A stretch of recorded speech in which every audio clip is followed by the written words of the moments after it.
Welcome to Learn the Sword. A lot of students ask, what is the best way to get repetition? A lot of times, people who just practice kata, they don't get a lot of repetition in because they have to do a lot of protocol and ritual in with it, which takes time.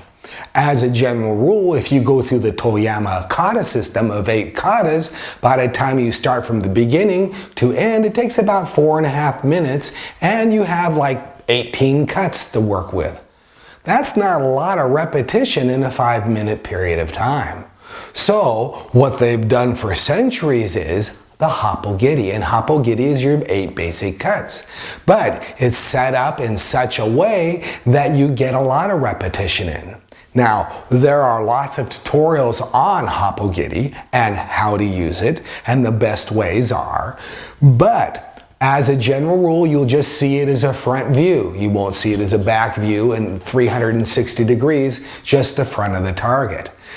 What I'd like you to practice though, and the whole thought behind this is that instead of doing 17 or 18 or 19 or even 20 cuts in 5 minutes, you'll be able to do about 30 cuts a minute.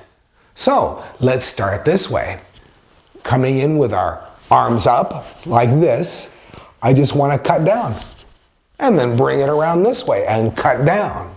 And bring it around this way and cut down. And you notice I'm coming over on my left side, and then I'm coming over on my right side.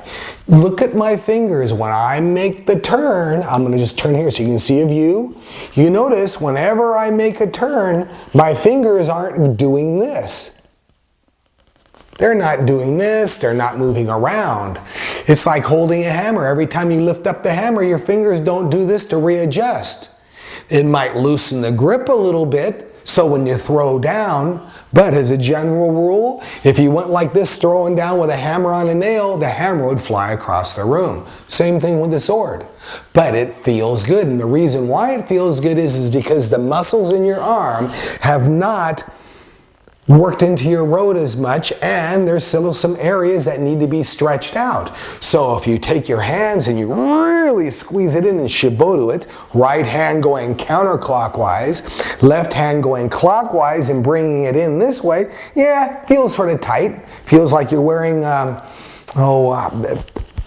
duct tape and someone tied you up this way. It feels real bad. But the tighter your wrists feel, like you're wearing handcuffs, and the more you shibodi this and the more restricted this feels, the stronger your tip becomes. I've said this before, but this is a very important issue. The more you shibodi here, the more this goes to the target in one part instead of everybody seeing your thoughts or intentions. So what I'd also like you to see is if you take this and you bring this in really tight, and then you start lifting it above your head, your forearms, your wrists, underneath your arms, everything feels real tight and it's really uncomfortable. See how that is? It's not comfortable at all. But over time, you'll be able to bring your arms in this much and it won't hurt. But here's what happens. You lift it up to here and it's starting to pull on all the tendons, and then you loosen your fingers to loosen up the grip, and now you can lift your arms above your head. The problem arises is when you lift it above your head and it starts creating that tension. That's when you really need to squeeze in on your grip, hold it in there true, and lift up your arm and start getting used to the stretching and the pulling. And then probably after about 500 to 1,000 setups, your arms will be much more in tune to be able to cast this sword correctly. Take that into consideration. So let's shibodi it. Let's lift it above our heads and let's cut down. Bring it around and cut down. And then this way you'll be a little bit more consistent in your transitions and your cuts. And then if I want to, if I'm facing, say, a corner here, and I turn around and hit the other part of the corner, then I can move back and forth this way. Just like that. Or I can start moving around and working on my transitions in different areas. What I'd also like you to understand is if I'm up here like this and I start turning 180 degrees and I start coming back and forth like this, like a rainbird sprinkler, and coming back this way, you can see the image, but over time, just me talking here, Every setup is the same, comes up this way, and just in the small amount of time I was talking, I must have done 15 or 20 cuts. So what I'd like you to do is take that into consideration. Pull out, don't have to throw way out there.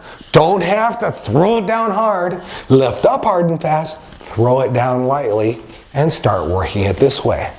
Over time, you'll start getting your you'll start getting your vertical cuts pretty nice. They won't waver as much. And then you start cutting downwards at angles like this and bringing it back, keeping it nice and tight. Over time, you'll start cutting down, up, bring it around, down, up, and working these patterns that make it really easy to pull your sword out of any situation, pull it back up, and throw it out. Because the hard part about a sword is if you commit to something, you gotta go with it a lot of the time. So remember that. So now we'll cut down, we'll cut up, and we'll cut down again. Bring it around, down, up, down, and down, up, down, and down, up, down.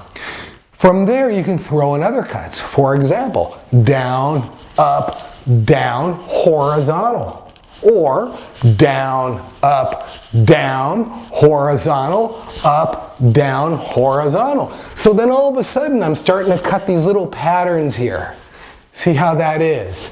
So what I'd like you to practice is making sure that your cuts aren't hard and fast, because that will hurt your muscles more than it'll work on the rote memory. Work it on the different patterns. Get that repetition you need. And then we can go on to the next stage a lot easier with a stronger foundation.